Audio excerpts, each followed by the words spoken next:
Hello, lore heads, and welcome to the League, exploring the League of Legends lore from A to Z. My name is Rebecca. And I'm John. My name is Mark.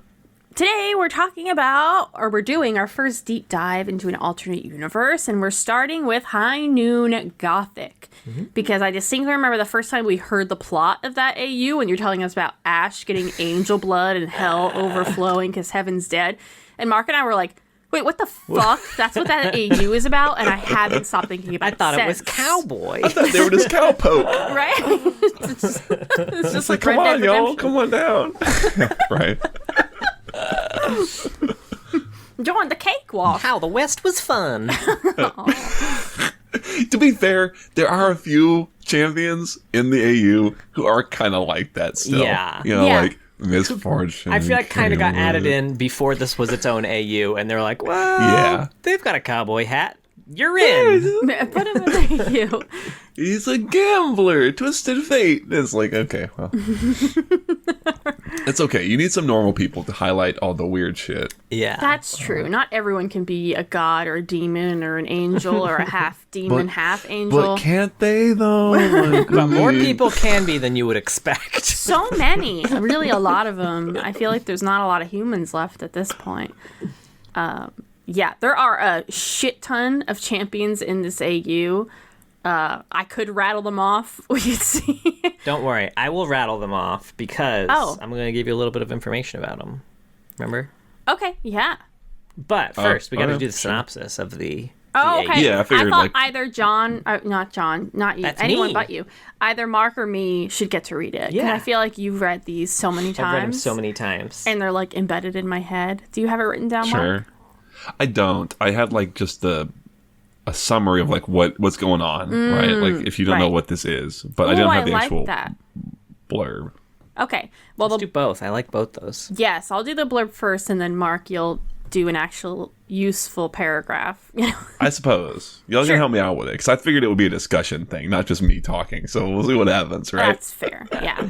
All right. So, gunslingers and lawmen ride beneath the merciless sun of the high frontier, chasing survival and salvation in equal measure. Heaven is rubble, hell is empty, and all the devils are here. Wonderful. It was so hard not to say it in the cool. way you always say it. Because I know exactly how you Right? say it. I could repeat it the way you Anyway, yeah. But what's going on in High what is Noon going on in Gothic? High Noon, What's going right? on here? Yeah. Yeah, well, I mean, Shit's you kind of crazy. nailed it in the. Yeah, did Shit's I nail wild. it in the riot It's wild. blurb? It's wild. It's the Wild West, as it were. Well, I mean, it's you you hit the high points, right? Is it like so? This is like what my piecing together of what I've read, right? Is that at some point, humans who would kind of live over on some eastern continent, I don't think they ever really give it a name, just like like Eastern Shores or whatever. It's kind of what Right. they call it sometimes. Started migrating over to this other continent in the West, the Untamed West, right? And there were already things living there, monsters, demons, various shenanigans going on already, right? And the other big thing is that in this AU, heaven and hell are like tangible, reachable places. It's not just sort of some concept of an afterlife. It's like you can go there physically. And they did that in heaven and killed fucking everything that was there. Right? That's Yeah. They just fucking murdered everyone. They killed all the wild. gods that lived there. They killed the angels that lived there. I think they did it for like their pelts and shit because there's some I want to say it's maybe one of the stories or somewhere where they talk about heaven being kind of the deities there being killed and being overrun by like trappers and tanners and etc. Like they killed them to like break down their constituent parts and then use them and sell them and shit, I guess. But the point is that heaven is completely rubble, like you said. So it's just the normal world, I guess, as it is, and hell is the only thing that's left. And hell runs the fuck out of room because there's no place for anyone to go when they die except hell. To the point where it actually sort of spills back over into Earth. And so you've got demons running around on Earth, and now there's also devils. And there is a distinction between the two. It seems kind of slight in my mind, but Yeah. they're different. They are different. And so that's kind of the setup, right? Is it's a Weird West setting where you got monsters, demons, devils, humans, and kind of all manner of in between mingled together, right? And Yeah. that's kind of the setup for the AU, right? Yeah. Yeah. And it has a couple, or it's got a handful of like recognizable places too. Like not all the AUs put a ton of time into like world building necessarily, but High Noon has put a decent amount of time into establishing the areas within itself, and a lot of them have kind of one-to-ones with our typical Runeterra map. There's the City of Progress, which is Piltover. There's the City of Saint Zon, which I'm assuming is Zon. There's a City of Fort Knox, which is Noxus. There's a City of Tenacity, which I'm not actually sure if what that parallel is, or if there is one. There's a City of Bandle, which is kind of like Bandle City, but without Yordles. In fact, there are no Yordles in this AU. Yeah. There's New Eden, which kind of, I think, like, a little bit, it almost gives me Blessed Isle, Shadow Isles vibes. I doubt it's kind of one-to-one, but that's kind of the best comparison I could draw. There's Buzzard Gulch, which I'm pretty sure is Bilgewater. And then there's Angel's Perch, which, again, I could not find necessarily a parallel to, but apparently, according to Yone, it is overrun with secret hidden demons. Interesting. Yeah, it's hard. Like Fort Knox is like a lot of these are pretty vague. I guess that's the thing, right? So like there's not some universe page where there's a cohesive map or anything. It's all through reference in stories or quotes or like single sentence, like AU sort of. I don't know what we call it for the champions when it's like, here's their little AU blurb. Oh, yeah. Yeah. The shortest bio ever. Yeah, right. I almost read Fort Knox as something even bigger than a city. I know it's like it's got fort in the name. It seems like it would just be a city. But some of the ways it was described, I almost read it as something a bit bigger, for example. So Like it's a county, not a city. I do think it is much more similar to the Noxus of Runeterra in that it expands much, much further than most of the city-states in Runeterra do. Because they talk about like sense. someone trying to, like in one of the stories we'll see, someone is trying to get past it, and it's like it's not just like you could just walk around it, assumedly. It's like a big pain in the ass. Yeah. So, yeah, I really like the world building for this AU. I know we're just kind of like talking about it, but it's got enough. It does a really good job of like giving you enough and then kind of letting your imagination sort of run wild with everything else. Like there's enough detail that you could really figure out. You can fill in so much of the blanks that are here for like an AU, right? Where we have some stories and we have these little champion blurbs. That's kind of it. Yeah. Right. There's not like this vast dearth of information like Runeterra Prime, right? And you have quotes, which unlike canon league stories, like we can actually kind of take the quotes at face value since none of this is canon. Yeah, it's fair. So these quotes are more canon, air quotes, than normal skin quotes would be. Sure. Yeah. Yeah. John sent us a message at like midnight or whatever. I don't know. All I saw is I woke up in the morning and said like 8 hours ago. It's like, by the way, they hidden a bunch of shit in these quotes. And you were very frustrated that Yasuo has no voiceover change for. Yeah. That is an old skin though, Mark. You're right. Yeah. Did that get roped in? I actually don't think that got lassoed in. You got lassoed in. Yeah. No, I think that was High Noon. Yeah, I think you're right. I think that was although there was a period that High Noon existed that it was not High Noon Gothic. Exactly. Yes. And I think that's probably where he came from. Like, Misfortune, Precisely. Longhorn Alistar, High Noon didn't exist when they were released. They were just like, you're dressed like a cowgirl. Yeah. Come on in, be a bartender or an assassin. Yeah. Jin was like that too, I think. Sorry. I could be wrong, but I feel like Jin was like that, because that was his release skin. Yeah, that was his release skin. Jin. Yeah. Very amazing, So. Now, this AU is separated into a handful of, like, archetypes, basically. So I'm going to go over kind of what the archetypes are and then who falls into those. That's First how I up. broke it down too. Yeah. That's how it kind of is in the wiki, so that was helpful. That's true. Yeah. I did change a few things after reading the blurbs that I thought maybe the wiki got wrong. Damn. John challenging the wiki. Yeah, well, I mean, one of them, He's powerful enough at this point. I'm feeling myself. Especially about the AUs, if anyone knows. Yeah, dude. Now, first up, we have sheriffs, which the wiki has Caitlin listed. Obviously, she's the sheriff of Progress. There's no other surprise sheriff. there. So. Okay, you're a little more granular than I was. I said humans. I didn't write down as like their jobs too. Well, Oh, okay. yeah, the only reason I kept this as its own category was because I'm adding High Noon Yasuo, because he was miscategorized on the wiki. That's true. That's So true. you're not going to believe this, but High Noon Yasuo was accused of murder. So now he's in self-imposed exile. And he's the sheriff of a 2-street town. Still, even in his...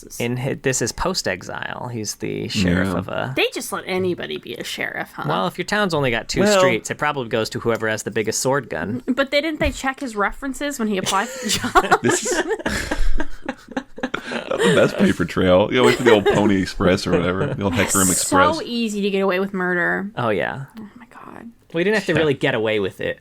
It doesn't Right, what seem does to get be away with? illegal I don't think here. people usually do You this. just leave.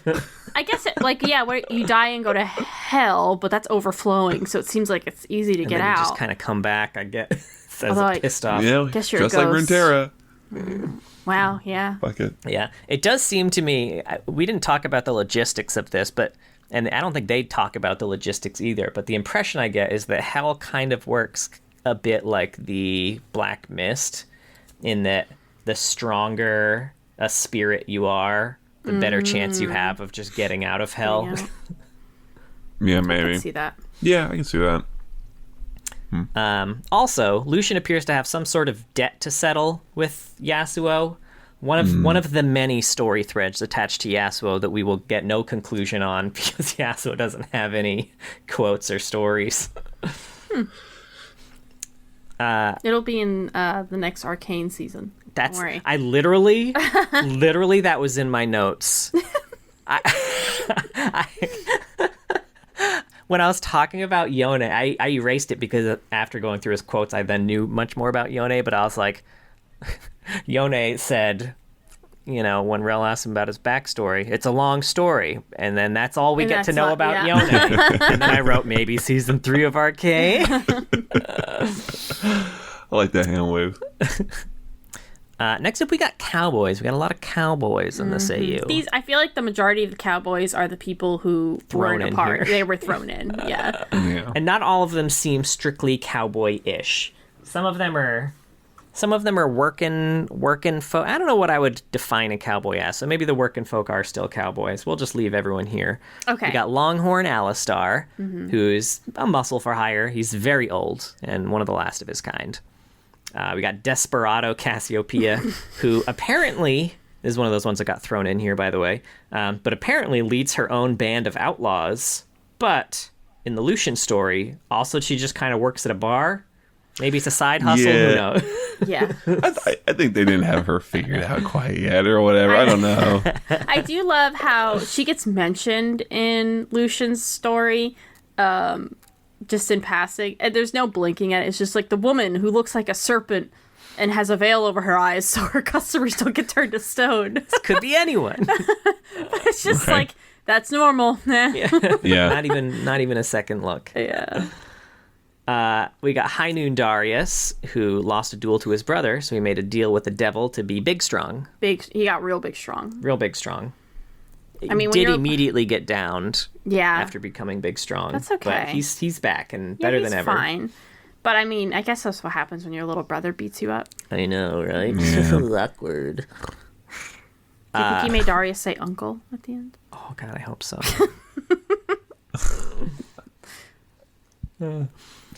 We got High Noon Gragas, who's a big old bartender.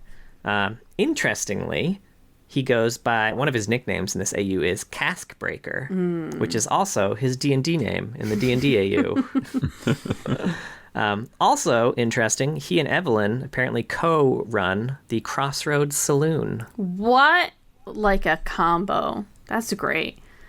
Yeah, it's interesting. I did see in that one, because you're supposed to read certain bios in order for the story, and he just kind of like casually is like, stop trying to eat the men. Right? Casually cock-walks her. Yeah. He knows it's not good for them. It's bad for business, Evelyn. bad You for gotta business, stop Evelyn. doing this. We got High Noon Jin, who's a mechanical assassin. Making this the second AU where he's a non-human assassin. Interesting. He doesn't have a ton of AUs. I know, right? Yeah. Now, he is implied to have been built in the same place as Ash, not necessarily to be an angel or anything like that, just as like built as an automaton, and then just went insane after that. Cool. Yeah, I will say for me, I organized them in a separate category of like clockwork / mechanical. Is kind of something that comes up a few times. Gotcha. That's the little steampunk aspect of High Noon that comes up sometimes. Yeah. Yeah, which, oddly enough, is exactly what happened in the other AU where he was a machine, too. Which one is this? In Project. Okay. He just... I guess that's what you do with Jin, right? He's from somewhere, and then he goes bananas. Banana. Sorry, I'm with a toddler all day. That's how I say bananas around her. Now, we have High Noon Lucian. We're not going to get into his lore because a lot of it is covered in the first story we're going to talk about. All I will say is that he doesn't have a horse, and a surprising amount of people give him shit for it. I mean, why the fuck is he walking everywhere? I bet a horse wouldn't trust him. You know, honestly, you're probably right. Probably, yeah. You've cracked the code. Now we got Cowgirl Misfortune. She's a bounty hunter with a cowboy hat. Hell yeah. Cowboy Misfortune. She's got Heck blonde yes. hair. We got High Noon Rel, who is a powder witch whose home was destroyed by Twitch. And looks like she and Yone are traveling together now. Interesting. Yeah, they never tell you what a powder witch is, huh? Because Not they only- say it a few times. Yeah, I was going to say, not only do they not tell you what a powder witch is, but they also don't tell you what a gunpowder witch is, which is what our next user, High Noon Samira, also a bounty hunter, and a gunpowder witch. So it is specifically Do you think it's different, like Catholics and Protestant? You know? Yeah. It's similar. You put your gunpowder in bombs? Blah. Now she is hunting Tom Kench for Mordekaiser. Oh. For the enemy. Yes, Mordekaiser has put a bounty on Tom Kench, which, man, there's a lot of feelings about Mordekaiser in this AU. Yeah. Yeah, for a guy who never shows up. Never Right. fucking shows up. Well, he's the big bad, ultimately. Yeah. I mean, broadly speaking, I suppose. Right? In a world of demons and devils and harbingers of doom and gods, the big bad is Mordekaiser, a big train. A big train Yeah. choo-choo. Let's see, we got High Noon Twisted Fate, who's a card sharp and swindler who goes by the name of, you're not going to believe this, Tobias Twisted Fate. You really phoned this one in. Like you have to say my full name. That's what I go by. No one can call me anything else. And finally, we have High Noon Yone. So the blurb does not tell us a lot about him, but from his voice lines and other random shit, we know that he is hunting the Harbingers. It seems that he was tricked somehow, and that somehow resulted in his shadow being the real him and being stuck in a shell of a body that's not actually him. Either way, he's definitely dead. We know that much. He's Okay. dead. He blames Yasuo for making some sort of deal that we know nothing about, and we're not going to find out in Yasuo voice lines, let me tell you. But that likely resulted in the whole death thing. He Doesn't seems he to have a kind voice? Go ahead. he seems to kind of want the piece of death but it ain't happening. He just kind of keeps coming back every Is time there he a dies. piece of death here? Probably not. PEAC. He's probably too strong, and that's why he just keeps dying and coming back again. God, how scary to live in a world that, you know, when you're going to die, it's just going to be worse than the Or the horrible same. place you're living. Yeah. Sure, and it's a pretty shitty place. Yeah. In I was gonna fact, say, he I is thought very his- pissed off at people about that. Yone loves angels. I mean, could you imagine if you found out Hates. that your ancestors decided to, like, destroy heaven and kill the gods for fur coats? Like, Right. He's But the- a surprising amount of people don't seem to have issue with this. Yone, real pissed off about it. Yeah. He loves angels, hates humanity for screwing the whole thing up. yeah. And it's also implied because Yone was alive when that happened. He had been to heaven, or might have even been in heaven when the whole thing was happening. But he was alive for all that, and he met an angel, which is never explicitly stated, but is kind of implied to be Lilia. Oh, my God. Interesting. Poor Willia. Willia? Where we are. Willia. Sorry. Yeah, I wish we had a little more deep, like, tangibles about Yone, because he's interesting. It's a lot of it's very vague, but him Yeah. especially, right? As I was reading the voice lines and the blurbs, I think I found a lot more people that are alive now were also alive before the destruction of heaven than I at first thought. I kind of thought that was like a long time ago thing, and that Yeah, it seems like it. only kind of the devils or demons and all them were alive. But I think one thing that I forgot is how many undead, just half, you mentioned like half demon, half angels, which just I guess means that they live forever. How many of those folks are just walking around? Because so many of them remember the before times. Yeah, that's true. That's true. So next up on my list, I have the Harbingers of End Times. Real quick, where do you have Victor? Victor, I have in the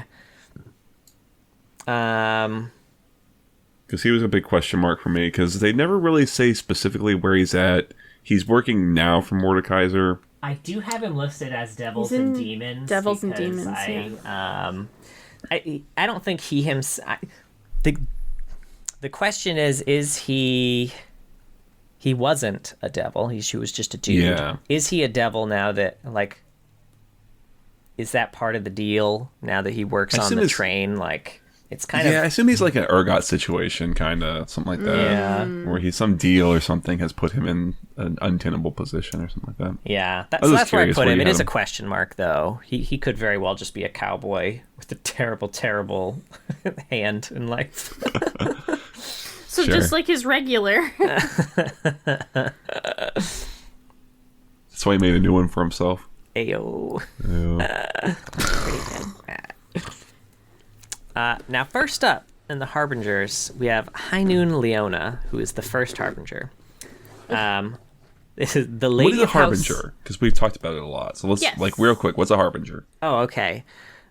So these are kind of the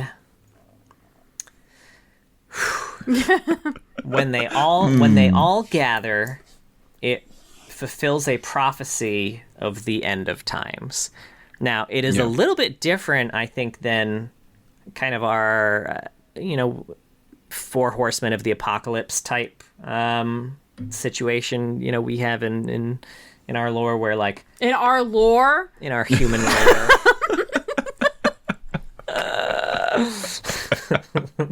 I say that, and I was so try to like get you to go convert to their religion. Be like, oh, I'm not really into your lore. Sorry. It's an interesting AU, I won't lie. I'm more with the canon.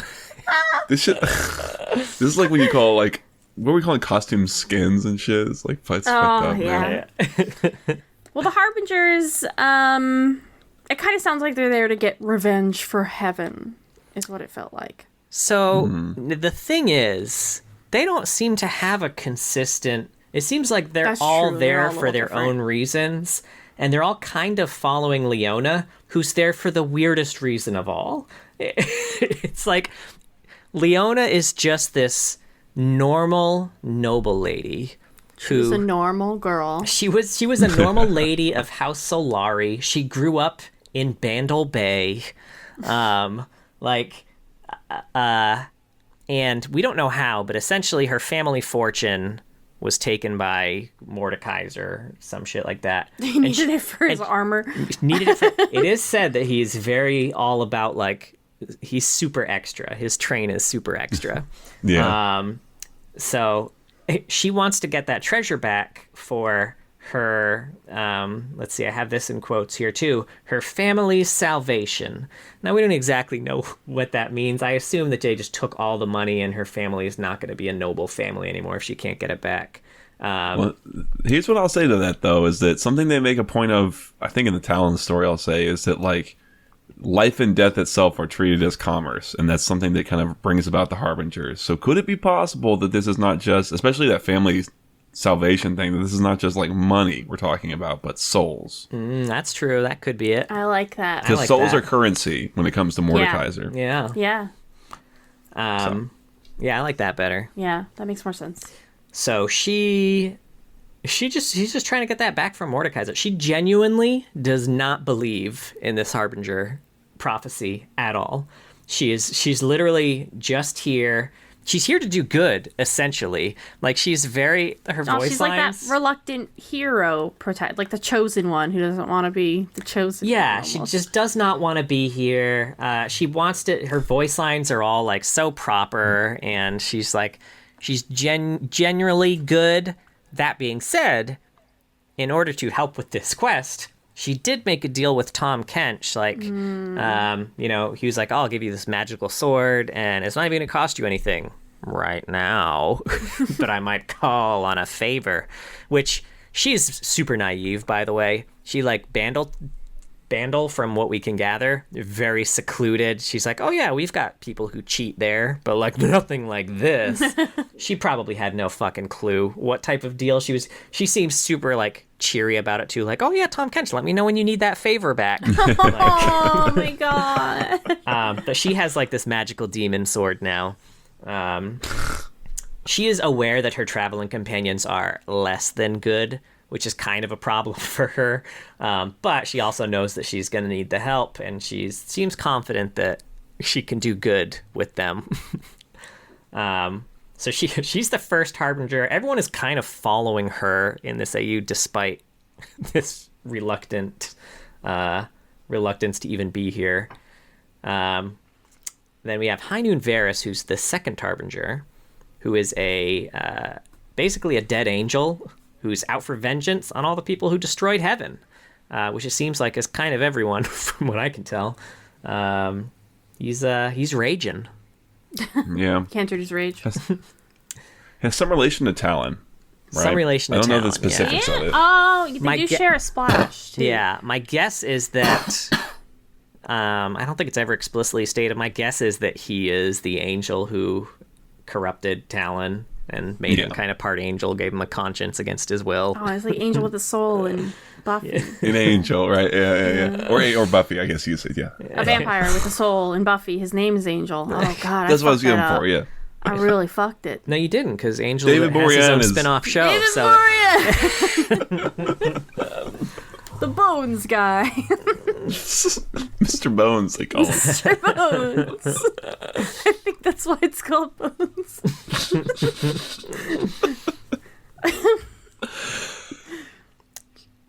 next up, we got High Noon Katarina, who's the third Harbinger. She's an outsider who was apparently swindled by Mordekaiser at some point in the past and is real pumped to join the fuck Mordekaiser party. Now, what's an outsider? Because they're super cool. Yeah. Outsiders, super cool. They're a type of demon that I feel like they're a very stereotypical kind of type of demon. They're like gamblers, you know? They'll gamble and they'll make you bet the thing that You love the most. You love the most. And from what I can gather too, like, they're not cheaters. They're gamblers. Like, they'll gamble legit, but if they win, like, they will take that thing from you. Yeah. And one of the biggest surprises to me in reading this is that here is an AU that has a specific type of creature that will give you things in return for the things that you cherish the most. And Tom Kench is in this AU, and he is not one of those creatures. No, I kind of like it. He's got like a different thing going on. It's all right. I would have thought they would have given it to Twisted Fate, frankly. He would have been great, yeah.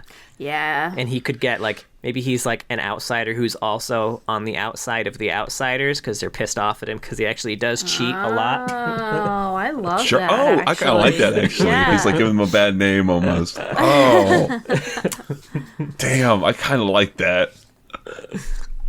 It's a good one. Next up, speaking of the man himself, we've got High Noon Tom Kench, who's the fourth Harbinger, who seems to have kind of set Leona up to fight Mordekaiser. Seems like it kind of set her on the path. Like, oh, you need to fight this guy? You're not going to be able to do it without this. Gave her a magic blade. He's helping her with the heist, and he's just asking for a favor in return at a later date. I wonder how all these people found out they were a Harbinger, because it seems like they had a life before this.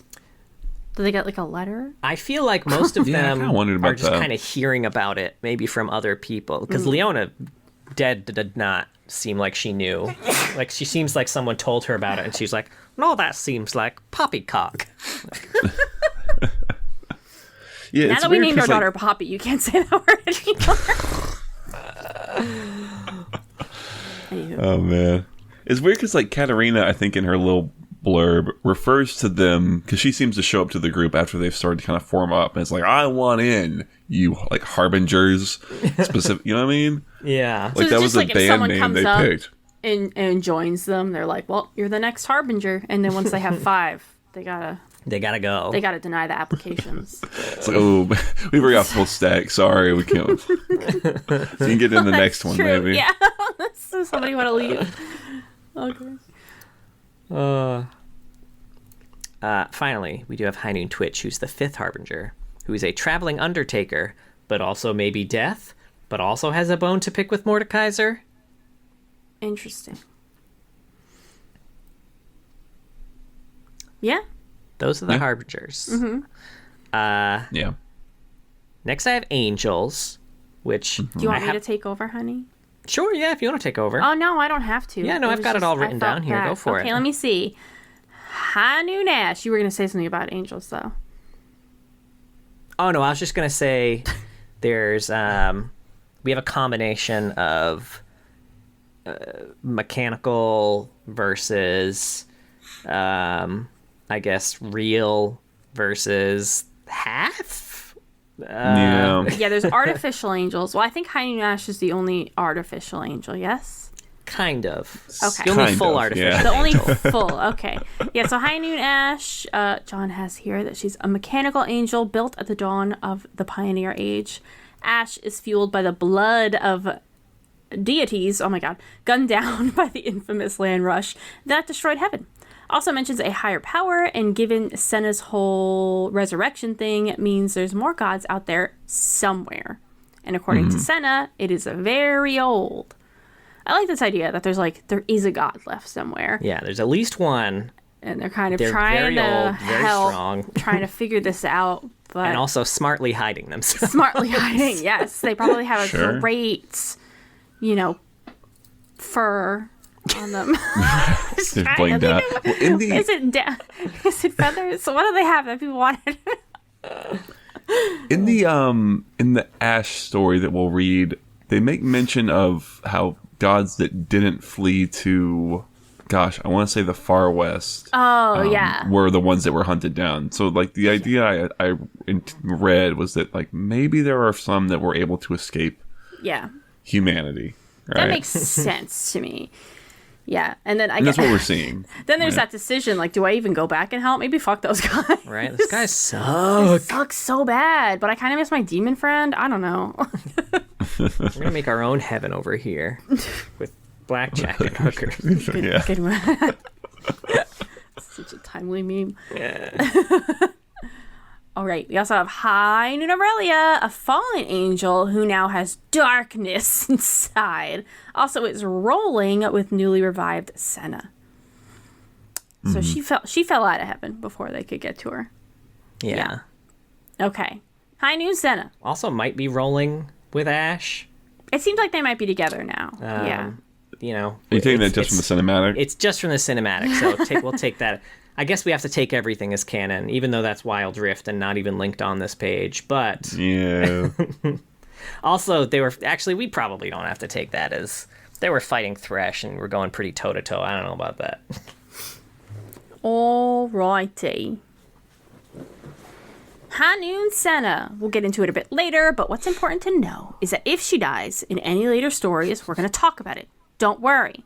She'll be mysteriously resurrected with the heart of an angel and a demonic steed that's also a gun off screen. Also, she likes Fiddle's sombrero. Oh, thank you for that little tidbit. You're welcome. High Noon Scion. Not technically a mechanical angel, but they doggone tried. But he got mad and killed them all. And now he's getting mad and killing folks all over the place. That's good. Yeah. I like that idea that they tried to make another Ash, and they fucked it up so bad they made a Scion. Were they trying to make like a big angel to fight them all? I don't know what it was. I don't even that sexy angel before. But yeah, that is what they would do first. They would make a sexy angel first with big tits, and then they'd be like, all right, well, now we got to get one that can actually fight because we know women. So then they make a big, giant, beefy one in the male gaze, and he's too big to put the blood in. He's too big to fit the straps around. Seems to He's be just too big. should we strap him down? Fuck it. He'll be fine. And then they only had enough angel blood to fill like his feet because he's so big. Then they had to fill it with I don't know. That's how it works. What do you think? Monster energy drink. Energy. You came up with that so fucking fast, John. It was so good. So he's 10% angel blood, 90% monster energy drink. Yeah, no wonder he would act like Ash. I'm gonna get that tattooed on my back. 90% monster energy drink. I think we have a new t-shirt design. I do like that t-shirt design for sure.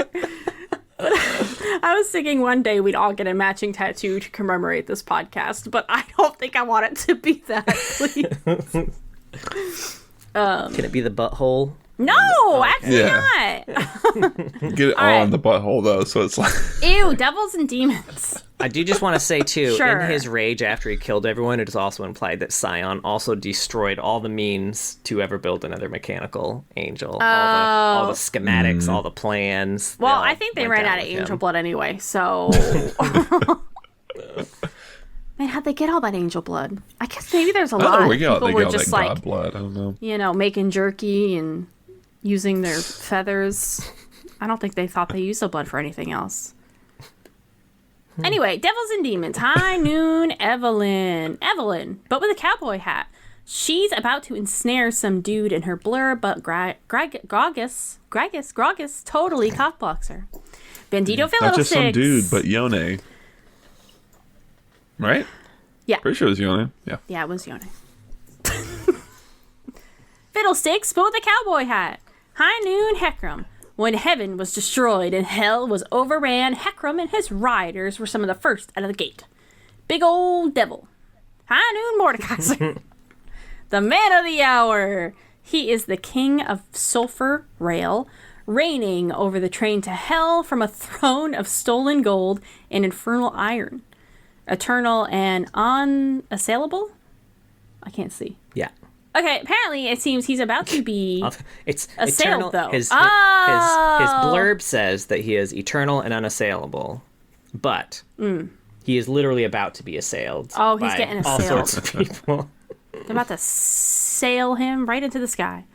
Also, I included a question here. Oh, okay. This was more just my curiosity. Mm-hmm. Why is he taking people to hell? There's no more room there, friend. Loves it there, and he wants to share it with everybody. Look at my lava pit. It's just on an episode of Cribs. This is where the magic happens. You know, he knows. He knows. This guy getting poked by a pitchfork.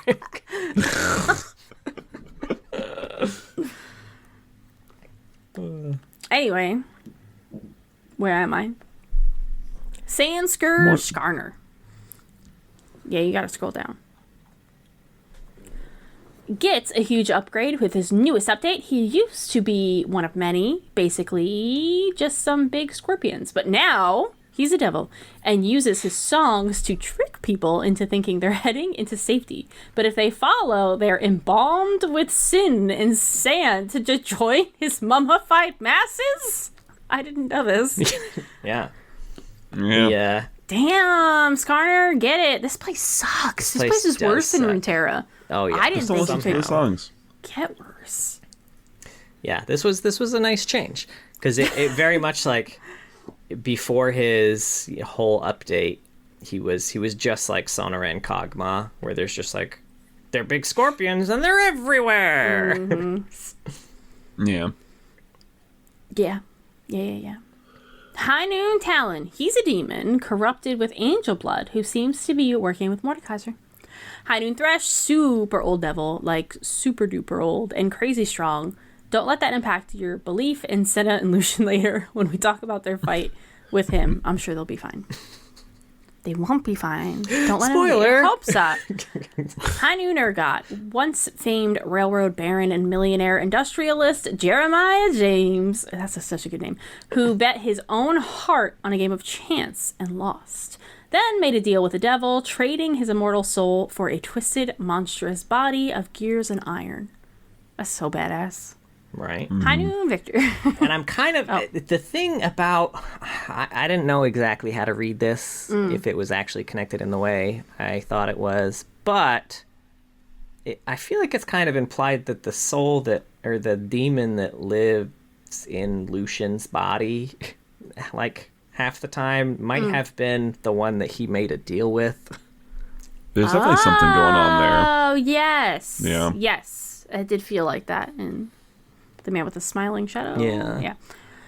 Last we have High Noon Victor, an engineer who's tried to rehome the souls of the dead in clockwork bodies in order to circumvent mortality itself.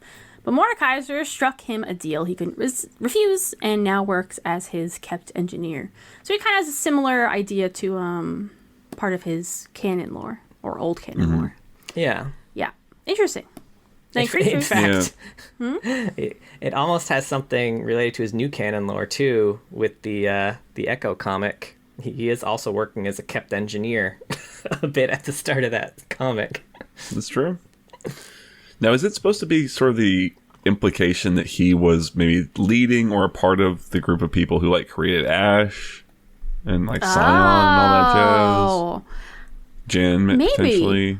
Because he seemed like that like clockwork mechanical creation stuff like shows up a couple times. Yeah, I could see that for sure. That would and make also sense. I forget whose voice lines in particular, but I think they might have been Ash's. I think it was one of the angels or something like that seemed pretty pissed off at him. Just like, hey, you're not actually saving these souls. You're just like imprisoning them. Like, let them go. And the one creature that we kind of mentioned is Sonoran Kog'Maw, the lonely creature now that Skarner is gone. Folks are actually doing pretty well at killing the big monsters, probably due to Fort Knox hunters. But now these little pests are short of natural predators, and they are hungry. Did I do it justice? It's so good. Thank you. Yeah, these remind me of, whatchamacallit, Borderlands. Oh, yeah, like this, was it the Skags? Skags. Skags. God, I played so much fucking Borderlands and I couldn't remember that. I wanted to say Scarls, but that wasn't right.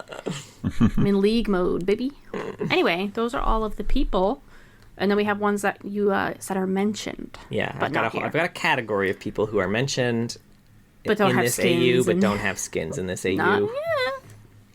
First up, you got Draven, who, beat Darius in a duel. We know he exists here. We have Karthus, who we actually do get some lore on. Doesn't have a skin, but we'll get to him. Yeah. Kale is implied to be an angel in this AU by Ash. Same with Morgana. Diana, Leona is implied to also have a thing with her in this AU. Oh, cute. And yeah, if you come across a regular Diana, since Diana doesn't have a skin, she's like, is it you? And then if you kill him, it's like, no, my Diana's way stronger. Oh, damn. Dog 'em. Right. And finally, Graves. Leona is not a fan of his kind.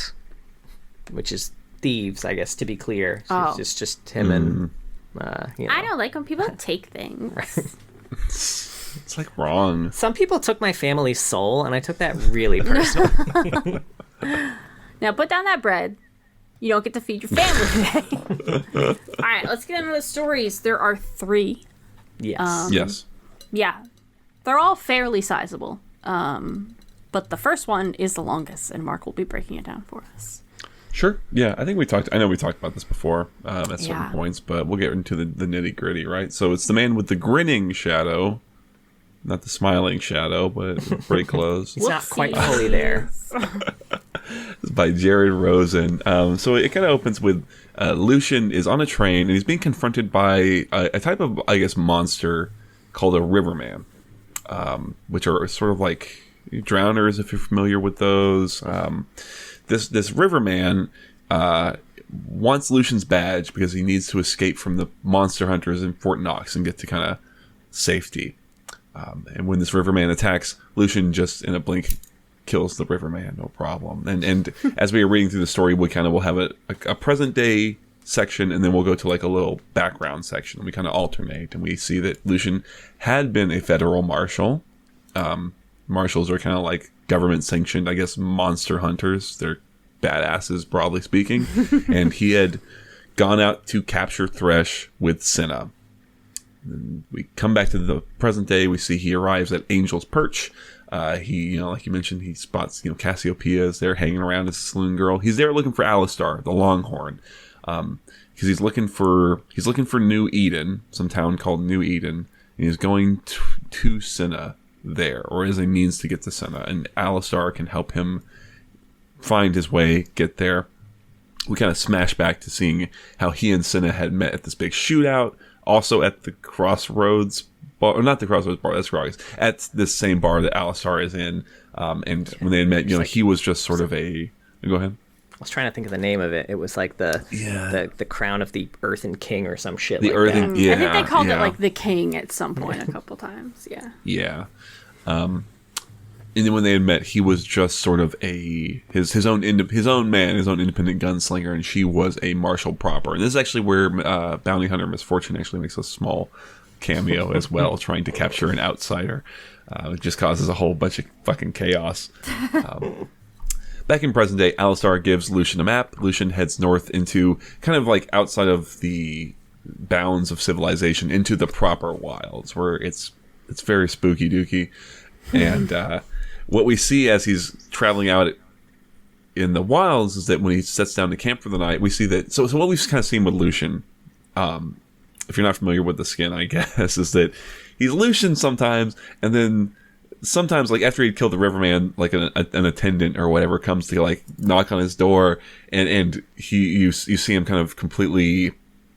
They have a great way of describing him, but he's like completely like ashen like skin, and is crackling, and there's fire kind of burning out from underneath him, and his legs are like, the stark like embers of oaks and shit. And what we kind of see is that every night, because that's when the demon is the strongest, that is in him, he has to fight it off from possessing his body. Right? Every night he goes into it knowing that if I don't fight this thing off, that's it. And also, he is losing slowly. The possessions are getting longer. Whatever is happening is something that he is like, the clock is ticking, right? Now that night, as he's sitting there trying to fight off his possession, Urgot shows up. Urgot kind of pops out of the ground, and he kind of just comes here mostly to just talk. I guess talk some shit. Right? I think That's like literally all he does. He's like, I see you can't get up to kill me, so fuck you. Right. It seems like they had known each other. Like maybe I think Lucian had worked for him. I think was what it had been when he was still Jeremiah, when he was J. Jonah Jameson, right? And he looked like a normal person. Right. Back before his body was an amalgamation of dozens of trains. Right. Before it ate fucking fire. Anyway, Urgot just kind of does just show up to say, like, I see you're losing that fight. You're going to lose that fight because I lost that fight. And when you do, I just want the demon in there to know I want to have some words with it. Which is kind of why we thought there's must be some relation to what has happened to Urgot in this first place, or in relation to what's in Lucian. So smash back to the past. We see the fight with Lucian and Senna riding out to fight Thresh, and they kind of give a little bit of backstory on Thresh too. That the way I read it is that Thresh is not just a devil; he's kind of like one of the old progenitor gods that has existed before the devils and hell and all that shit even was around. Like before, like something that was a party to the creation of the world as it is, and he was the one of them that did not die and is still just continued to roam the earth. So he's sort of a level above potentially even Mordekaiser is kind of how I read it. Yeah. Anyway, so they go to fight him and they fucking lose super duper hard. So fast. Like they show up and immediately Lucian's like gun hand is completely not destroyed, I don't know, crippled, and Senna's throat is immediately cut, and he sees that Thresh is going to then flay her, and that's something that Thresh has been doing. So Lucian cuts a deal with Thresh, like, hey, you can have my soul, don't kill her. Thresh takes the deal and then immediately rips out Senna's heart. Oopsie poopsie, I don't know. I guess they don't have to hold on to their deals. Right? Like, how's that What work? I'm I don't curious know. about, Yeah. because I was going back and forth on this. Like, Thresh does seem to have like some sort of like supernatural sense into what's happening in the future, right? Like, he clearly knew that they were coming for him way before they knew that they were coming for him. I'm curious if he knows. She'll be resurrected. As Yeah, an like angel. I could take out the heart. She'll be resurrected. I'm not technically lying. I would love that. Maybe. Got him on the Yeah. technicality. I like that. Yeah. That makes more sense to me. Yeah, plus they've scaled his power so high, like just in terms of what he is, that it feels reasonable that he would be able to kind of do that type of thing. I like that a lot, actually. Because otherwise it feels like it's such a cheat. Right? Yeah. Like, you don't have to cheat. Look at you. I know, right? Seriously. So back in present day, Lucian arrives in New Eden, and it's like a paradise. It's like he fell into Pleasantville, right? Everything is, except the opposite, in that everything's full of color, whereas everything else around it is it's like a little weird oasis. Everyone's polite and nice, and everyone is having a grand old time, and they're all kind of being gathered there by this Reverend Karthus. This couldn't go bad, right? You know? Lucian just kind of, for his part, thinks like, yeah, they've been kind of lucky and untouched by the bullshit around them. It's just like, I don't know, innocent naivete almost that this place even exists. And Karthus must have some kind of power that is helping protect it. Now, while he's walking around in this town, it's a little weird, and the devil that's inside him is upset, but not just like angry. More, it's frightened, which is weird to him. And as Karthus kind of brings him into their church, and Karthus starts kind of like talking to him, and Lucian starts kind of, he almost sort of like charms Lucian a little bit, is how I read it, where he's saying these things, and Lucian doesn't necessarily agree with them or doesn't necessarily want to do them, but he kind of finds himself, kneeling even when he maybe didn't want to, and the demon inside him is like, full alarm klaxons going off.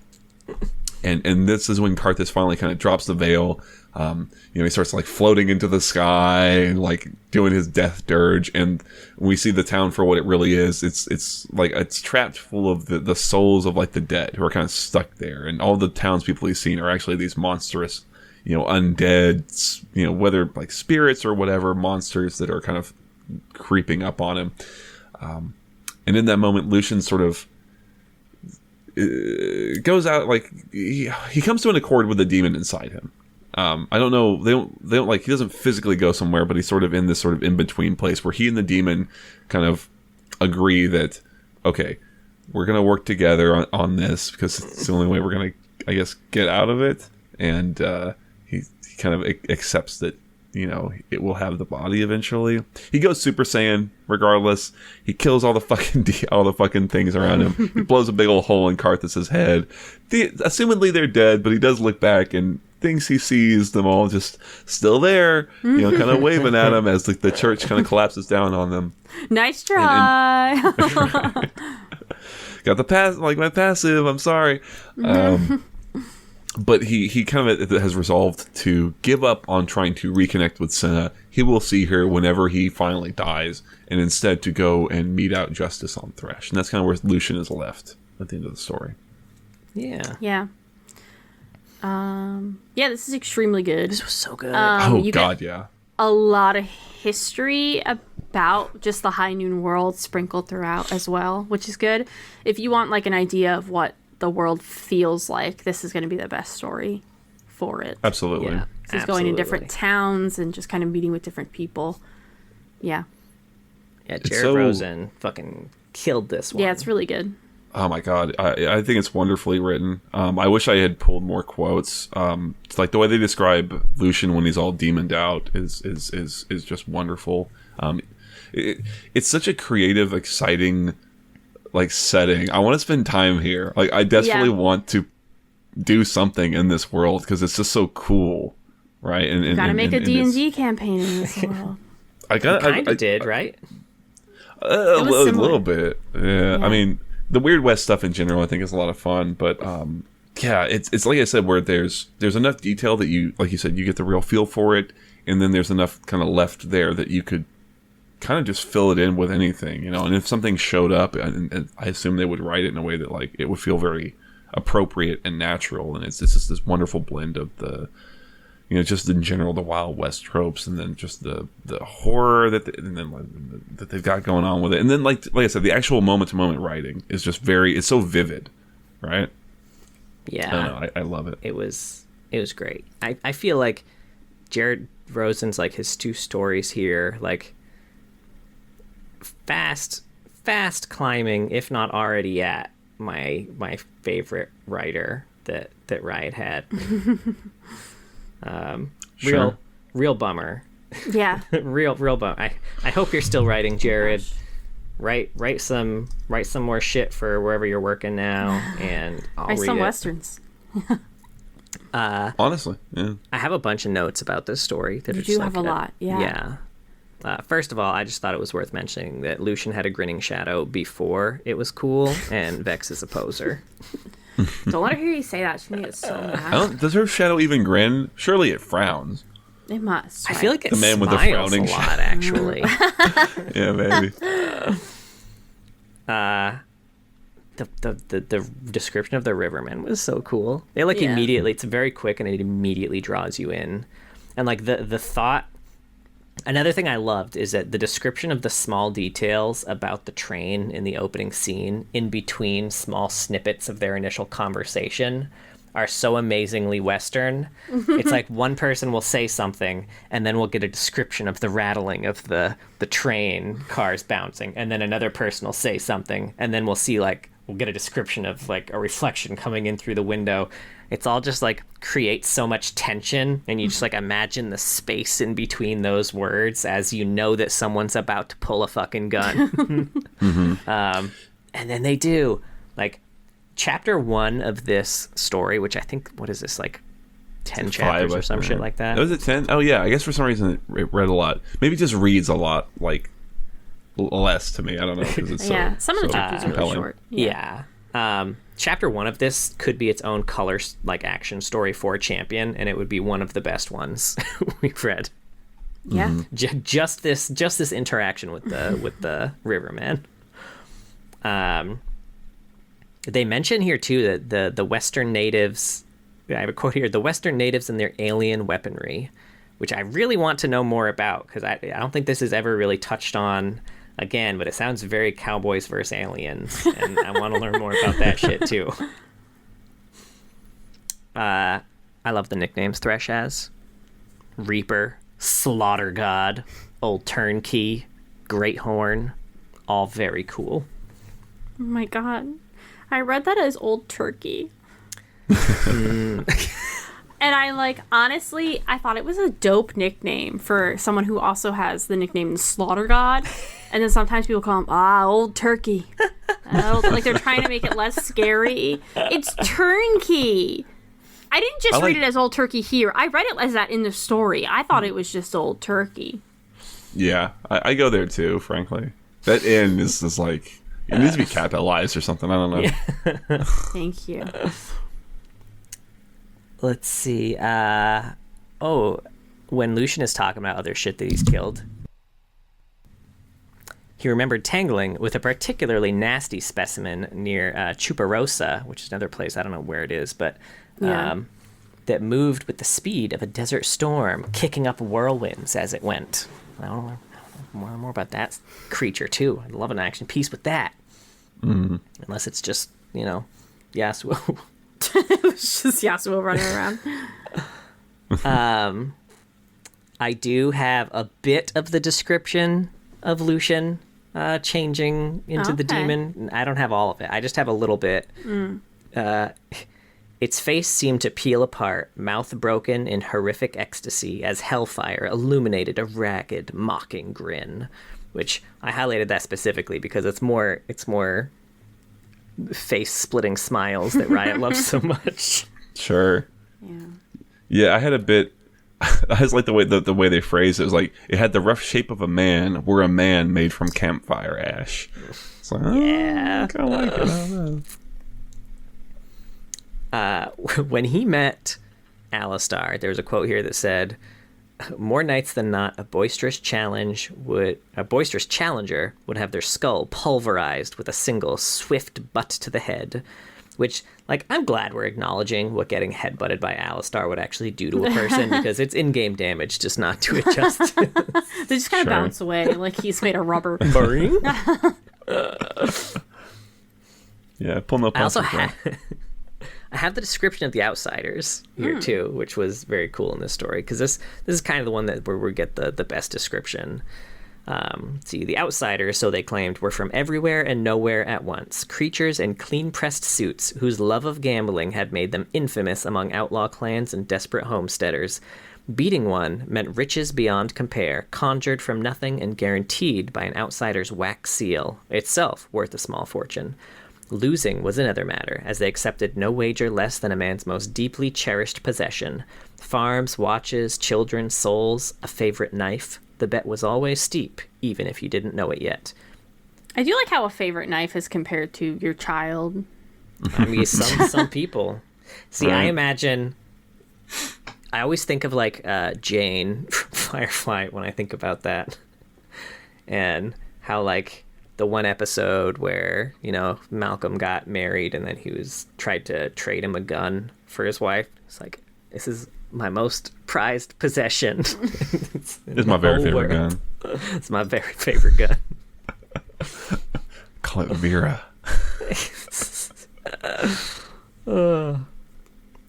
Yeah, I was gonna say the bit where they start fighting with the outsider, it talks about how Misfortune shoots it and smoke in the shape of crows billows out from it, and then from that a giant claw whips out and just kills everybody at a poker table nearby. Yeah. And then all hell breaks loose. Yeah, it was cool this place as hell. Sucks. I don't know how they made it, because it's also implied that at the end of that fight somebody did make it out of the fight with what they came for, and that seems wild to me. Yeah. It's almost like comedy where it's right? At some point Misfortune grabs the bit from the thing, and the thing goes chasing after it, and everyone else is like, well, I guess we'll just go to the other bar and drink. Go to a bar across all the street. Survivors anyway. Just go to a bar to play poker, and fucking ghost hand smacks you to death. This part of the story too really, the whole story in general really makes Senna out to be a super badass, which is nice, because I feel like we don't get to see as much of that. We see a lot of the Senna lore we get is her either being captured or murdered, or even after she gets out. She gets out and immediately tussles with Viego, and Viego just keeps overpowering her. It's a sad state of affairs for our poor girl Senna. Like you said, tussle. Yeah. They had a row. Brouhaha. But yeah, Senna's definitely a turbo badass in this one, which is very cool to see. Mm-hmm. Urgot's description, also very cool. I just wish I could actually visualize it. I have a very hard time taking the description that they gave him and putting a picture to it, and I feel like a splash does not help me do that. No, the splash is completely undersells it. let's see. I have a long quote here. What is it for? This is a description of Thresh, which, for the record, this is, I think, the coolest version of Thresh of any of the AUs. And he is like, I feel like in most of the AUs he finds himself in, he's one of the coolest people in those AUs. So They that's really saying love something. Thresh. They love Thresh. Yeah.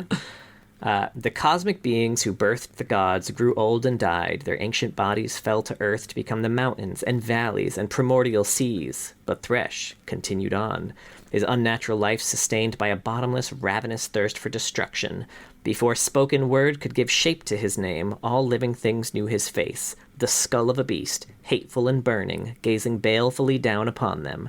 His malice was woven so deeply into his ancient form that it could never be purged, and he walked across broken bodies of the vast things he had outlived, devouring the souls of their sad and forgotten children. So cool. I mean, he gave birth to a god. At least one, probably multiple.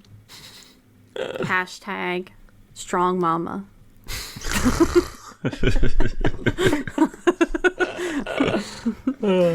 A single mom who works 2 jobs, love her kids, never stop. That's Thresh. She's a survivor. Let's watch Reba. All right, there. Anyway. Last thing I had here, New Eden. It's basically just Gondrel Valley Oasis, am I right? Yeah, What honestly. are you talking about? Oh, come Final Thank you, Fantasy. Mark. Come now. Thank you, Mark. What is it? It's from our D&D Are we gonna let it campaign. hang? Yeah. Ooh, I don't know names of places. I'm so sorry. It's fine. You remember the name of What that, about Mark? Salt's Deep? Now that you say it, that one sounds more familiar. Okay. Well, next up, unless people have other, No, I'm Notes good. on this one. Yeah. we have It's With Hell lovely. Before Them, also by Jared Rosen. Did we decide I was doing this one? Yes. Okay, cool. If you want to. So, yeah, I'll do it, and if I forget any specifics, someone with better notes can chime in. So, this story follows Ash and Darius. Now, Ash is out hunting Hecarim, who is a big old devil here, and she kind of gets the impression that she's not going to be able to do it by herself, so she enlists the help of a fabled man-killer, Darius. Why she didn't enlist the help of his clearly much more capable brother, Draven, who knows? Maybe she didn't get But, that story, you know, or Draven's like more expensive. Yeah, it kind of Probably. it kind of comes off like she's not even like aware of it, right? She doesn't really No, seem she's not do background checks on her help. Classic High Noon Gothic. So she hires him because he's real good at killing, and she knows that, like, you know, it's uncouth, but that's kind of what this job needs. So, and she's keeping a journal the whole time. And as they get closer, she kind of notices Darius getting a little bit more Alpha and more male? erratic. More Darius. He's acting more like everyone who you would imagine plays Darius. Yeah. As the days go on. You know, when they occasionally will camp out, and he'll be talking in his sleep about demons kill and everyone. deals. Kill them all. And she's just like, something seems off odd. about Right. Darius. She literally sees an outsider at their campsite just staring at them from a slight distance, and she's like, you won't come over here. So they're traveling together. Darius is they ask a lot of questions. He's kind of most interested in, like, hey, you might know this shit. Like, how'd all those people kill all those dang gods? Write down, how do you kill a god? Yeah, how do you? No reason. Or an angel, Right. a god or an angel. Just I'm wondering. So they do finally make it to Hecarim. They're expecting to find him much sooner than they do. He kind of he makes him work for it. But they He do does. finally find him, and she's like, "Ha ha! Now it's time for your death." Then Darius is like, "Psych!" and goes to kill Ash, and it's a definite curse your sudden but inevitable betrayal moment, and I think I do like the idea that Ash was not afraid of Darius losing his shit at all, because she takes him down so fucking fast. I think she just always knew, like, if he snaps, it's not big. I got him. yeah, she goes ahead and puts a few arrows in him, and then turns her attention towards Hecarim. Unfortunately, what she didn't count on was that Darius had already made a deal with the devil at this point in exchange for great power, which seems to include some level of immortality, it seems like. So he takes the arrows, drops, and then gets right on back up again. At which point Ash is like, "Fuck, it was a calculated risk, but I'm bad at math." And she fucking hightails it. So Hecarim, his entire host of riders, and Darius are on her tail. She runs out of there. It's worth mentioning, and this is a question I have just about Ash's cardio. She very specifically left her horse before going in here because she was worried about it getting spooked. And Hecarim, He's a horse. he's a horse. His whole host is horses, and she outran all of them to She's an angel. a sizable She's a robot. distance. She's also a robot, actually. Yeah, she's like a mechanical Yeah, who knows? critter so with god blood. Yeah, she's gonna outrun a fucking horse. A pony? Are you kidding me? Well, I wouldn't call him a pony, honey. He doesn't Yeah. like that. He does when I call him that. I don't know what you're doing wrong. But she makes it out, and she's like, "Oh God, all right, I need to choose better traveling companions. I heard there's some dude in New Eden that's been looking for his wife or some such. I bet he would help." That's Lucian. That's Lucian. Yeah. Could be anyone.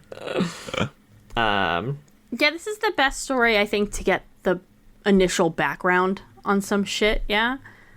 I feel like, although we've already talked about it all, but if you were reading all this for the first time, you get some good background on this one. I do like when they kind of walk past God Bones at some point. That was very cool. They're like, it's kind of implied that Hecarim's entire lair is It's just deep god within bones. the body of a dead god. Which makes me curious, how did the humans kill these gods? Darius's question I is think legitimate. someone's getting corrupted over there. Oh, shit. Fuck, no. I'm just curious. They're so big. Watch out, And then they're John. like flaying them from the bones. Like, how? You can live in one. Don't you point your fake bow at my face. Anyway, those are my feelings on it. Yeah. Go ahead. No, I want to hear your feelings. Oh, shit. Oh, thank you.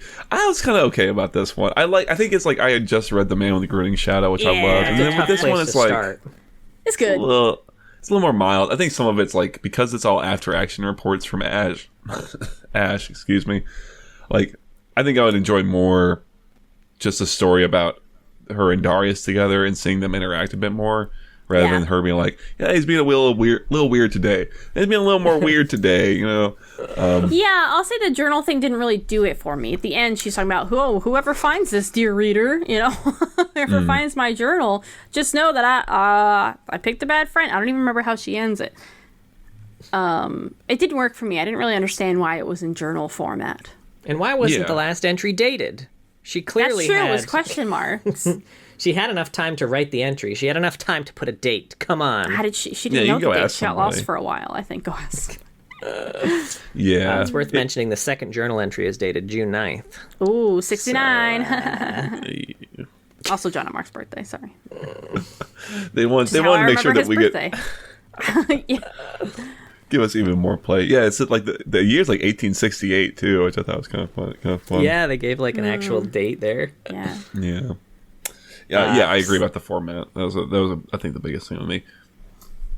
So Yeah. Ash has a quote here that said, Darius reminds her strongly of her creators in the East, but more so of his forebears, men who years ago stormed the gardens of paradise and slew the things within. He's like the type who would have went with them. Where was Yeah. he January 6th? Right. You know.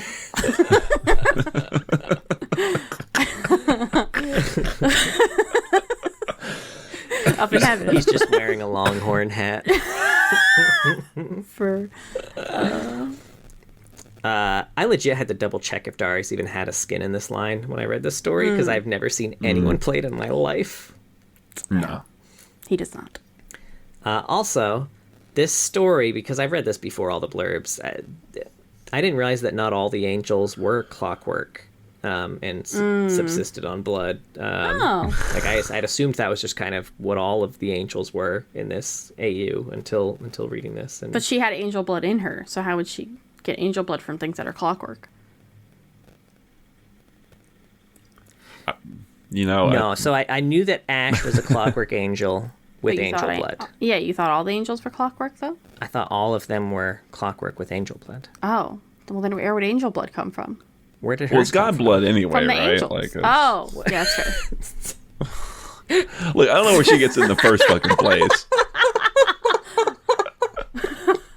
I'm just saying. I assume angel blood, they're like fleshy sacks of people with blood inside of them.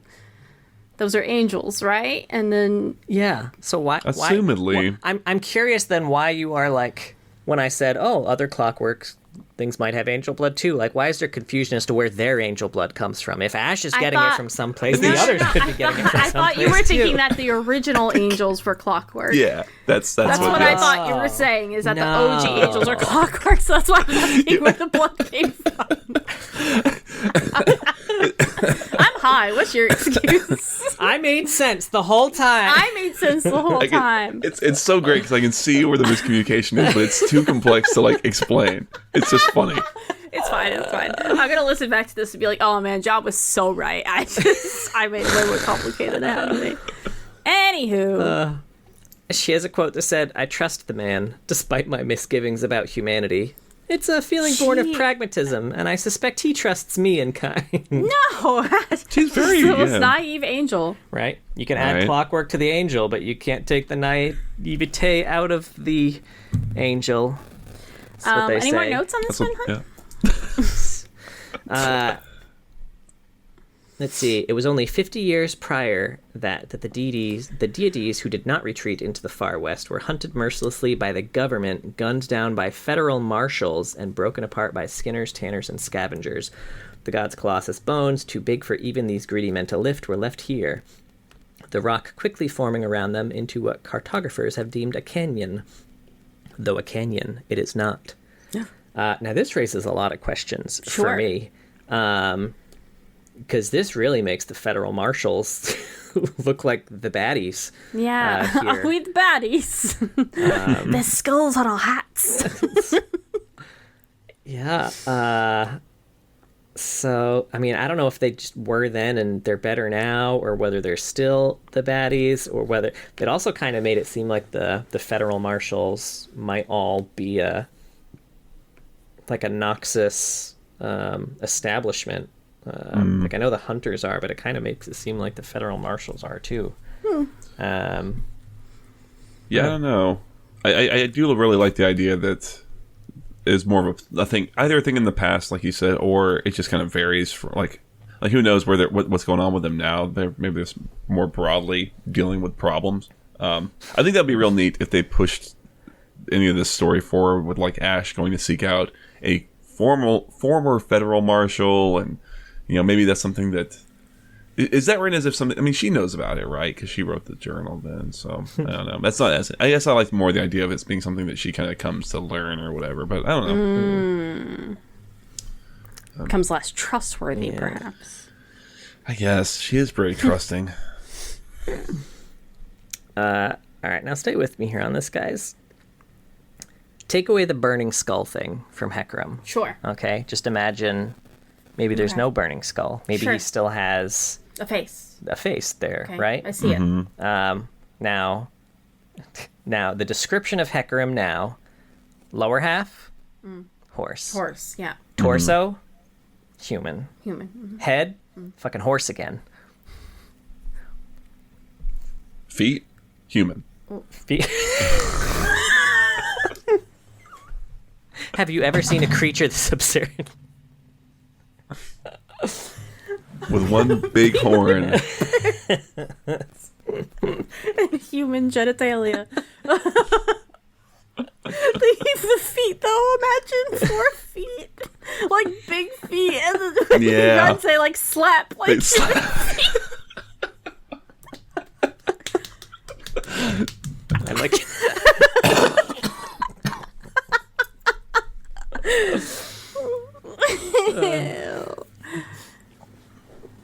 Yeah. That's why you have the burning skull thing. It doesn't work without the burning skull thing. It doesn't man. work without the burning skull. Thresh knows that. You have a bunch of horse-headed motherfuckers running around.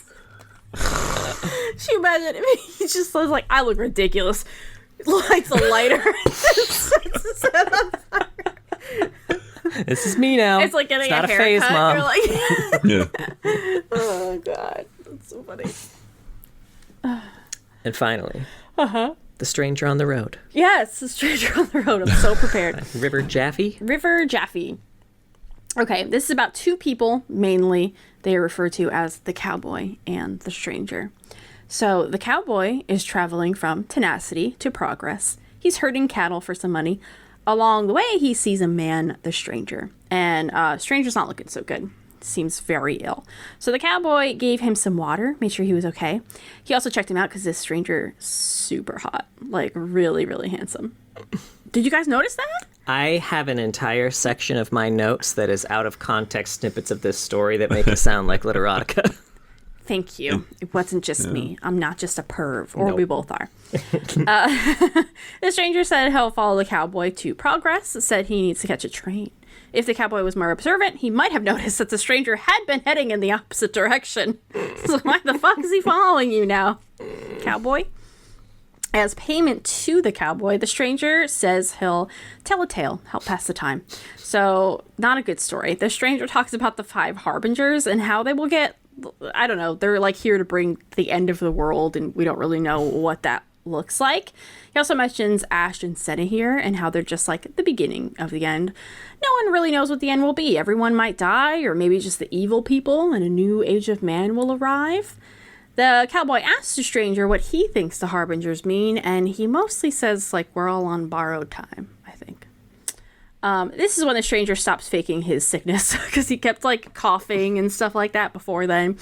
So he stands up straight, reveals that he has, like, a bird arm under his sleeve with he these pops that fiery top claws. Yeah, he pops his top off and his bandana to reveal his body.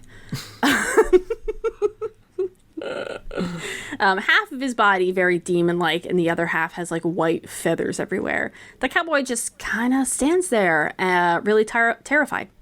And he hears the whistle of a train, even though he knows there isn't a station nearby. The stranger kindly wipes away one of the cowboy's tears and then stabs him.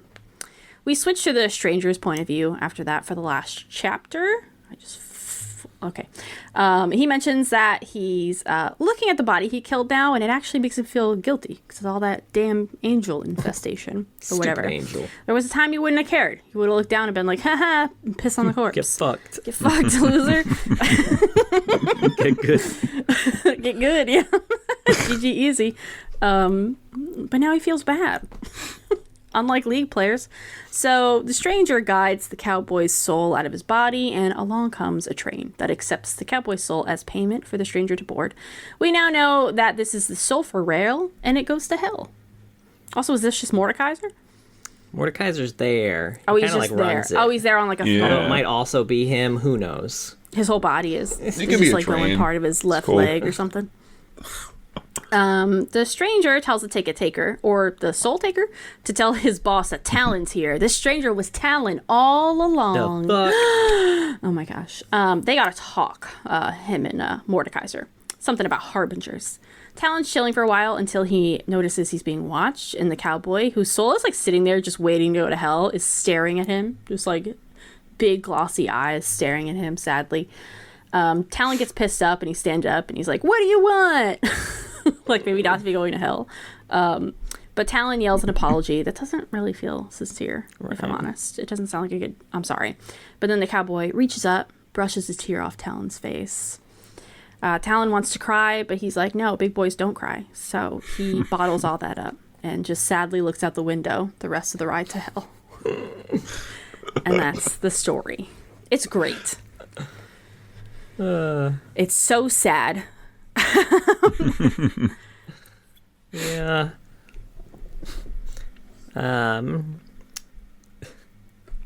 Cool. I liked it. Yeah. Yeah, I liked it a lot. Yeah. I don't know, for a guy who's half angel, half demon, which could be really kind of silly. I don't know. Silly. He looks you know, like half like really a like chicken, and then I guess the maybe other more half like yeah. Go ahead. I don't know. I don't want to say I don't know overwrought or just very like I don't know. Like you wouldn't take it seriously. I guess maybe is kind of where like I think you could end up with that. Yeah, I like a lot of details around him, like having a, you know, again kind of like Angel, where he's kind of got a conscience and he almost kind of like, you know, he doesn't like having it in the first place. It's like, this sucks. I feel bad about these things I'm doing. Like, he's still doing all the shit his demon self would, but now he just feels real bad about it. I guess it is a punishment in a way, but certainly not stopping him from... Although, how else is he going to get the help? Than Soraka gives. So. That's true. Soraka could have turned him into a wolf. That would be dope for him. No conscience, but how would you like to kill more efficiently? How would you like to just be, like, massive and indestructible with, like, really rapid healing? He's riding down the hill and he looks out and he sees Warwick. He's like, that could have been me. If only I pissed off the right angel. I do love that.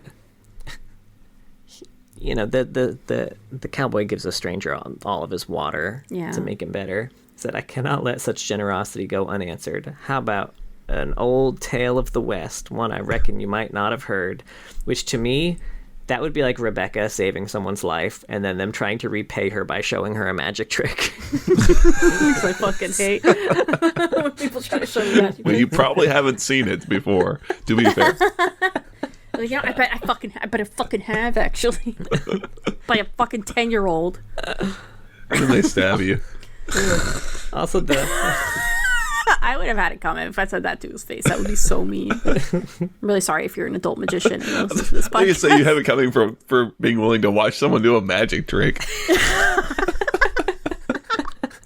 That's extra mean. the whole story of the Harbingers was like really ramping up for me, and then finding out that Twitch was the final one seems somehow like anticlimactic. I agree. I don't know why, but Twitch just like doesn't do it for me as the last Harbinger. Twitch, huh? That guy? Her? The rat, so right? The mouse. Right. Yeah. Right. Yeah, that's the thing. He is a little comedic. It's hard to visualize him in a way that isn't. He's a big fucking rat who shoots people with a bow. That's hilarious. And since he didn't get unique voice lines for this, he's doing it while saying, surprise! Yeah. I guess what would he say? What would Twitch say as he comes out of? Howdy! I'm here. He just has like a totally different voice. Howdy, I feel like he would say, he should say nothing is the only way it works for me. Oh, that'd be badass, Oh, actually. if he's like completely silent. Yeah, that would work actually. That would be terrifying. A silent They would write rat like who the kills sound people of with bows? like, yeah, of like a heavy dead breathing wind every now and then. Yeah, like, you know. Yeah. Oh, that's different. I was thinking like the rapid breathing of a rodent, like a. I could see that too. Anywho. I have a little snippet of how they described the Harbingers at the end here. Okay. Tidings of the end times will arrive on the backs of 5 Harbingers, heralds from all corners of the earth. These 5 will ride together. They will topple the wicked who reap the bounties of imbalance. The bounty of imbalance, lay low devils and behemoths of steel, strike down the king of the sulfur rail himself. And like, hold on now. That doesn't sound like end times. That sounds pretty good. It sounds really nice. Sounds for the like they're going normal on a people. who's who's tour of who sucks, and they're taking them down a peg. Also, I saw that group of Harbingers, and I don't know if they can do all that. I'm going to be honest. Yeah. Well, I mean, that's what I like. I like that turn of it, where it's like it seems like it could be good, but it might also fucking kill everything, right? And even we see that with Rel, that like, man, Twitch killed their whole town or whatever it was. Yeah, that's true. I kind of like that. There's a misunderstanding. Meh. So now I present this story, but rife with sexual undertone. Hell yeah. Let's go. Take the journey with me. Skin sallow, pale hair stuck to his sweat-soaked brow. Not yet very there was erotic, something- I'll say. There was something unearthly about him, beautiful in a way that evoked an animal fear deep in the cowboy's gut. Beautiful like a wildfire, beautiful like a well-polished knife. You know, I you can definitely read that whisper in a it. paranormal romance. Yeah, don't whisper It don't. it. It doesn't land for me. I say you whisper it, but it doesn't land for me. Sallow skin, hair stuck to your sweaty ass head. Because Hair soaked to sweat-soaked brow. That's he needs porn. help, Mark.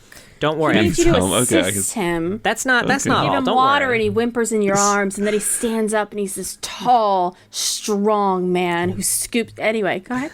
He says, It "I don't know what was- to do this." It was Show me little how it more goes. than a reflex for the cowboy to stand and steady the man, holding his arm and gentling his shuddering back. He released his hold on the stranger's arm. When the cowboy looked up, he found the other man staring back. Like, this could be a romance. I cannot let such generosity go unanswered. The sweat that trickled down the back of his neck was cold as ice as he asked against his better judgment, "What did you have in mind?" The stranger shrugged, "Easy as you please." This is an actual line from the story. These are all actual lines. He stepped closer, and only then, as he wiped away a tear rolling down the cowboy's cheek with that heavenly hand, did he slip.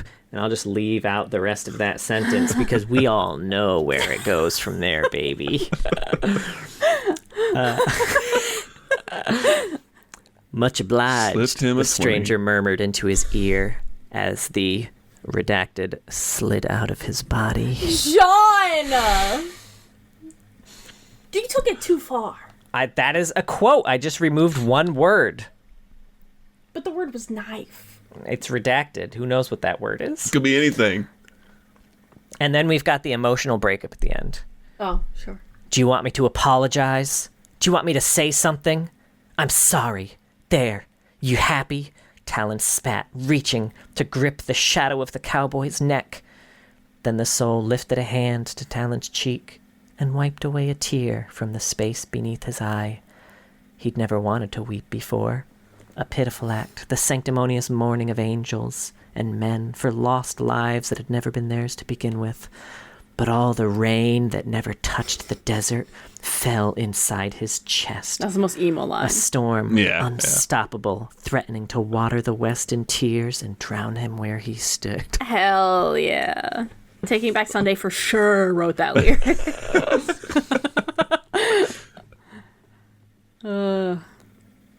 I feel, I get it. You know, I've read this erotic novel specifically. They should do that with him and Varys. Direct it to me.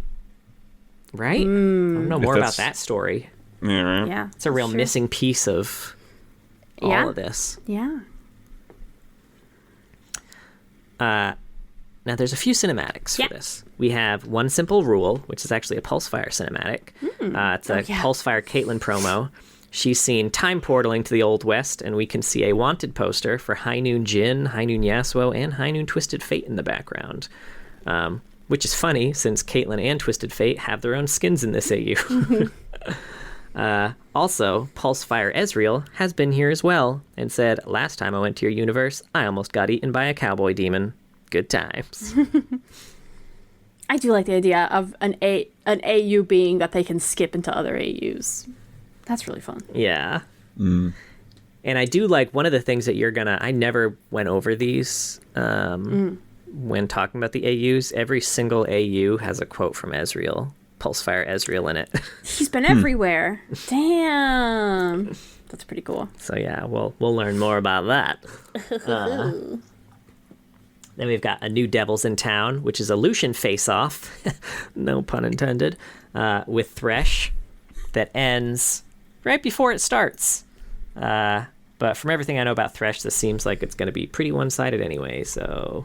But, Lucian wasn't a demon then. It's Yeah, true, right. He wasn't a demon. He's still not a devil. True. And the one who birthed Certainly the not gods. the oldest. But sure, Just you and your leave him demon will be great. alone. Why were they trying to hunt him in the first place? The hubris. He kills a lot of people. Just like Yeah. give him a wide berth. Then we've got Duel with the Devil, where Ash and Aurelia team up to fight Thresh. And there's like an actual fight this time, which they seem to be doing pretty well. But my guess is it's just Thresh toying with him just for funsies. But like you do. they're angels. They might have a chance. Yeah. Maybe. Sure. Now, I don't have a lot of fun facts here. Ooh, I just have so glad we still get fun facts, just two. though, honey.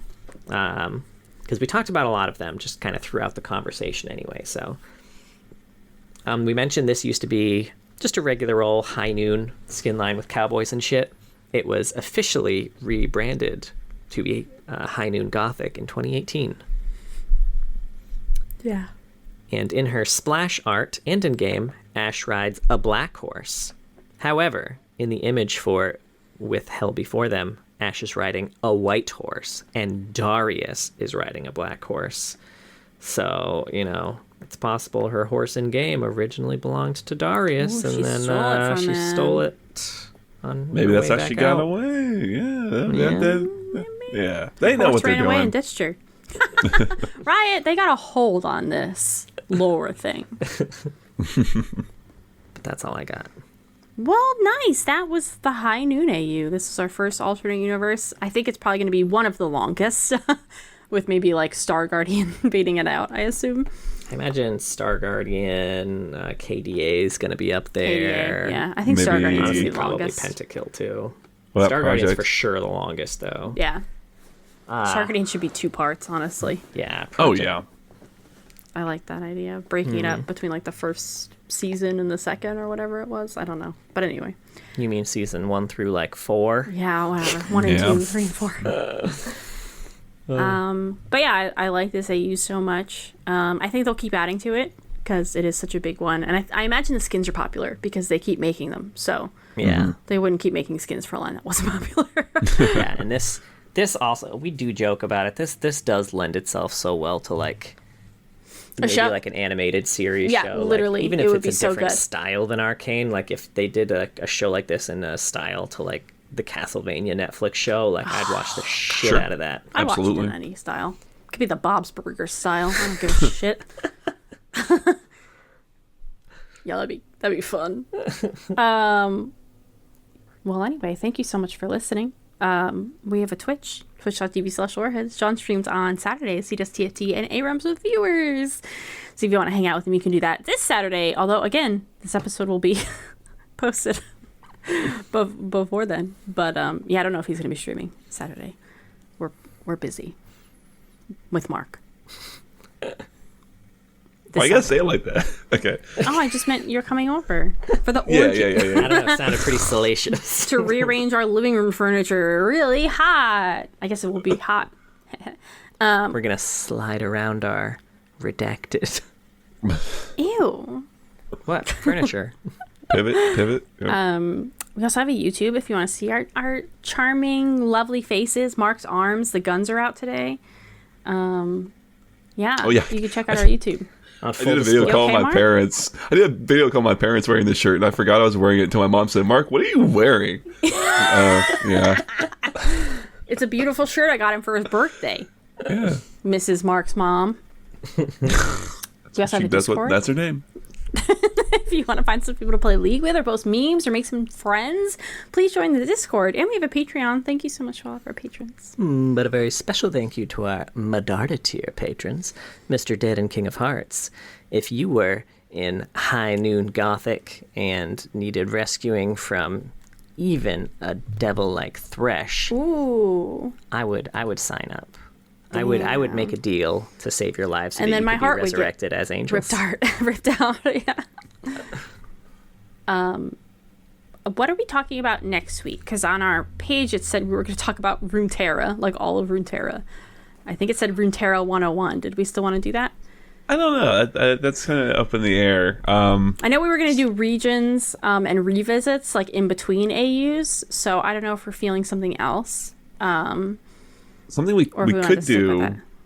is because I know, like, we could look at Realms of Runeterra, because that is stuff that's, you know, canon to Runeterra Prime. It's a lot of stories that I think, you know, at best, you know, maybe I'll have read them, and then there's a number in there that aren't really tied to a champion that we haven't read.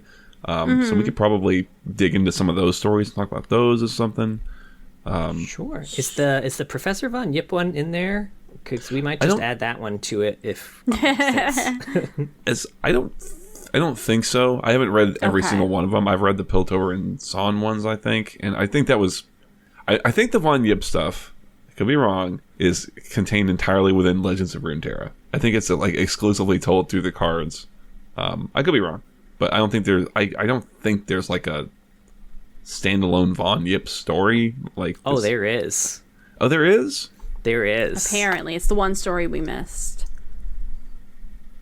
Okay. So Realms of Runeterra is just that physical book that you have? Oh, okay. I see. Yes. Okay, I found it. Yeah. Okay, I found this thing. Interesting. Yeah, it is a physical book. So that's something I thought we could do too. Is like we get a copy, like go get a hold of the book. That might be hard to do by next week, to be fair. Yeah. Don't we have the PDF version? I have no idea. I thought we did. I could be wrong too. Is it still for sale? The book? Yeah. Yeah, I'm sure it is. I mean, don't quote me on it, but should we stop recording while we have this conversation? What we're having next week. Oh, okay. Do you want to just like? I say we just do one of the. I don't mind Runeterra 101. Just like, you know, overviews of all the regions, what they're known for, what they do, and like, you know, we can do deep dives on each of the regions, like during the, you know, each region gets its own episode. But I think like doing a high level overview is probably worth it. You mentioned you had never even looked at the map, so sure. Yeah, kind of like if you were wanting to get into League lore, like this is your first stop, right? As you come to this and like what's going on, kind of like what we did with the AU, right? Like what's going on? What is it? What the fuck is Runeterra? Yeah, I like that. Okay. Well, please be sure to join us next week as we talk about our first region, kind of, by talking about all of the regions. We're going to look at Runeterra as a whole and just kind of discuss it. The map, the look, the feel, the vibe. Place sucks. Taste, The vibe's touch. off, man. The vibes are off.